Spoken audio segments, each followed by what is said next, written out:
দিদি রিসেপশনের দিনকে দিদির সাথে যে আমার এত বড় ঝামেলা হয়ে যাবে কোনোদিন আমি ভাবতেও পারি। বিয়ে ফাইনালি আজকের আমার দিদি রিসেপশন, আর আমরা এই বিয়ে করে যে এত টাকা খরচা করে ফেলেছি নিজেদের জামা কাপড় কিনতে গিয়ে তোমাদেরকে আর বলে বোঝাতে পারবো না। দিদির বিয়ের জন্য আমি প্রত্যেকটা সময় পরবো বলে নতুন নতুন জামা কিনেছি, যেমন ধরো গায়ে হলুদে, তারপর ধরো বিয়ের দিনকে রাতে রিসেপশন, এমনকি হলুদ ছাড়ানোর জন্য একটা শাড়ি কিনেছিলাম। যাই হোক, এই শাড়িটা কিন্তু কিনেছিলাম স্পেশালি আমি আমার দিদির বউ ভাতে পরবো, তার সাথে ম্যাচিং করে কিন্তু আমার বড় একটা ব্লেজার কিনে নিয়েছি। সত্যি বলতে গেলে আজকেকার লুক আমাদের দুজনে অলমোস্ট খুবই সুন্দর ছিল, আর আমার তো খুবই ভালো লেগেছে আমার বরের লুকটা স্পেশালি, কারণ ব্লেজার পরে আমি প্রথমবারই দেখলাম। আমি যখন গাড়ি থেকে আসছিলাম তখন আমার মাথায় ভীমরতি চেপেছিল, তাই আমি একটা স্টোনের টিপও কিনে নিয়েছিলাম, যেটা পরে আমাকে একটুও ভালো লাগছিল না। তারপরে ওখান থেকে তো চলে এলাম ডাইরেক্ট দিদির রিসেপশনে, আর অনেকগুলো আমি আর আমার দিদি ট্রানজিশন ভিডিও বানাচ্ছিলাম, যেগুলো এই মুহূর্তে প্রচুর পরিমাণে ট্রেন্ডিং। যাই হোক, তো বানাতে গিয়ে ওর সাথে আমি স্টেজের মধ্যেই ঝগড়া লাগিয়ে গেছি দুজনে। ও ঠিক করলে আমি ভুল করছি, আমি ঠিক করলে ও ভুল করছে, কিন্তু আমাদের মাথায় এটা নেই যে ও নতুন বউ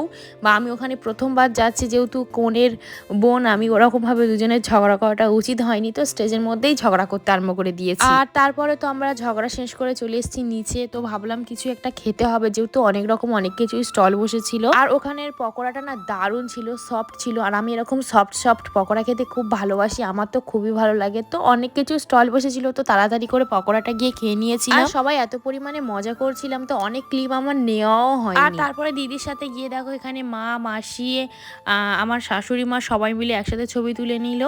আর এটা হচ্ছে আমার দিদির মেয়ে। কেউ বলবে বলো যে আমার দিদির এত বড় মেয়ে আছে, ইনফ্যাক্ট ওরও বিয়ে হয়ে গেছে, গিয়ে ওরও একটা ছোট্ট বাচ্চা আছে। আসলে ফ্যামিলির মানুষের সাথে অনেকদিন পর দেখা হলে দেখবে সবাই মিলে খুব মজা হয়, আর আমরাও কিন্তু সবাই সেই মজাটাই করছিলাম। যদিও আমাদের ফ্যামিলি এখনো একটা দুজনের বিয়ে বাকি, কিন্তু তাও মজা করতে কিন্তু আমরা একদমই ছাড়িনি।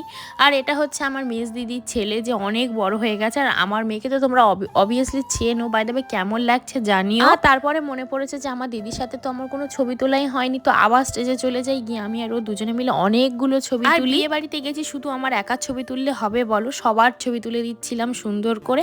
আর তারপরে ভাবলাম অনেক রাত হয়ে গেছে, আমাদের তো বাড়ি যেতে হবে, তো খেতে বসে গেছিলাম। সত্যি বলতে গেলে মাটন করেছিল, কিন্তু আমি মাটন খাই না বলে আমি নিই। আমি কিন্তু চিকেন খেতে প্রচন্ড ভালোবাসি, তাই আমি কিন্তু দুটো লেগ পিস নিয়েছিলাম, প্লাস আমার মেয়ের জন্য একটা লেগ পিস নিয়েছিলাম। মেয়ে খাইনি, আমি খেয়ে নিয়েছি। তোমরা কি খেতে ভালোবাসো, চিকেন না মাটন? অবশ্যই করে কিন্তু আমাকে কমেন্ট বক্সে জানিও। তারপর দিদির বাড়ি এসেছিলাম, দিদির ঘরে একটু এসে দেখছিলাম রুম কেমন সাজিয়েছে, আর এখানে তত্ত্বগুলো ছিল, তাই ভাবলাম তত্ত্বের ভিডিওটা করিনি, কারণ আমার বিয়েতে মানে বিয়ের সময় তো কেউ তত্ত্ব পাঠায়নি বা তত্ত্ব আসেনি, ওই একটা জিনিস আক্ষেপ থেকে গেছে, তাই দেখছিলাম যে কেমনভাবে কি তত্ত্ব পাঠায় না পাঠায়। যাই হোক, আমার ভিডিওটা যদি ভালো লাগে please like, comment, share and subscribe করতে প্লিজ ভুলো না।